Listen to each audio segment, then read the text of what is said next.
மீனை பிடிக்கிறதுக்கு தூண்டில் போடுறோம்னா அந்த தூண்டில்ல மீனுக்கு எந்த உணவை போட்டா அது சிக்குமோ அந்த புழுவை தூண்டில்ல இறையா வைக்கணுமே தவிர நமக்கு பிடிச்ச எதை வேணும்னா பழத்தையோ காயையோ வச்சோம்னா நிச்சயமா மீன் தூண்டில்ல மாட்டாது.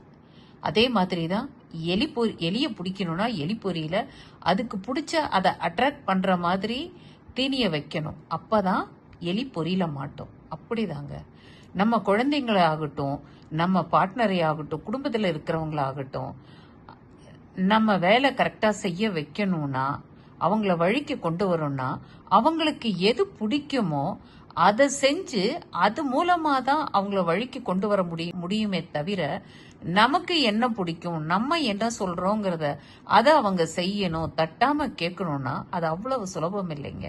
அவங்களுக்கு பிடிச்ச வழியிலேயே போய் அவங்க வழியிலேயே அவங்கள வழி நடத்த பாருங்க. ரொம்ப சுலபமா காரியம் நடக்கும்.